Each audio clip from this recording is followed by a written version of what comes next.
Parce que c'est un média vraiment de proximité, c'est un média qui est proche des gens. En quelque sorte, la radio, on l'écoute seul. La radio qu'on écoutait de manière collective, de manière familiale, elle est terminée. C'est un média que l'on prend avec soi, que l'on garde avec soi, que l'on écoute un peu partout. On écoute le matin en se levant, on l'écoute dans la voiture en allant travailler. Donc c'est un média qui nous accompagne en quelque sorte pendant notre vie.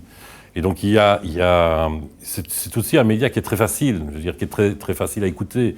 Et en même temps, aujourd'hui, l'offre médiatique de la radio est tellement diversifiée qu'on peut y trouver au fond ce qu'on cherche, ce qu'on a envie d'écouter, ce qu'on a envie d'entendre. Et il y en a un peu pour tout. Il y a des radios pour jeunes, il y a des radios pour personnes un peu plus âgées, il y a des radios qui nous parlent des années 60 et 70, qui nous font réécouter des musiques que l'on aimait, qui nous parlent de groupes musicaux qu'on voulait. C'est un média aussi qui est très service, un média service, c'est un média avec beaucoup d'émissions, avec énormément de diversité et qui offre effectivement au public de les accompagner.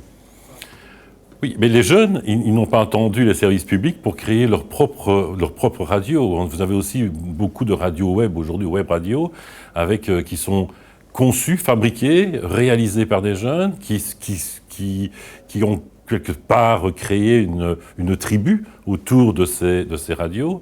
Et on voit bien qu'il y a une expérimentation beaucoup plus facile à la radio, d'ailleurs, de la part des jeunes, que pour la télévision ou pour d'autres médias.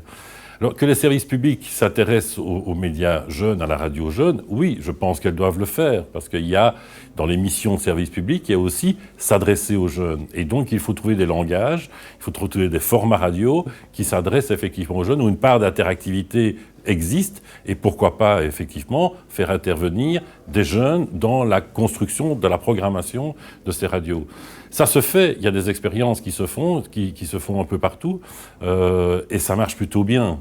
Il y a une émission chez nous à la RTBF qui était « Les jeunes ont la parole », qui était effectivement destinée, qui s'adressait aux jeunes et qui faisait parler les jeunes de leur vie, de leurs problèmes dans la société, de leurs difficultés de s'intégrer sur le marché du travail, de leurs problèmes relationnels, etc. Donc il y a des radios de service public qui font cela.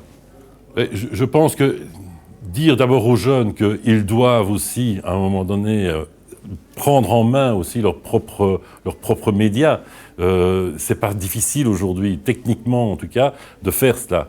Moi j'en vois qui en font, j'ai des étudiants chez moi qui font ça, qui font des radios qui sont plutôt bien faites d'ailleurs.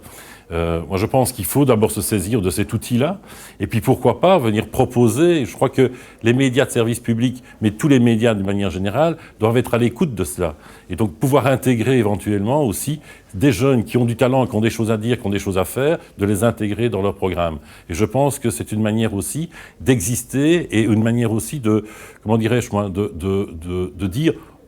On est un service public ou même un service privé, pourquoi pas, mais on est là, on est à l'écoute du public et du jeune public. Et Jean-François Rasquin, je suis administrateur général à l'IEX, qui est une école de journalisme et de communication à Bruxelles, et je suis aussi vice-président de la radio-télévision belge de langue française.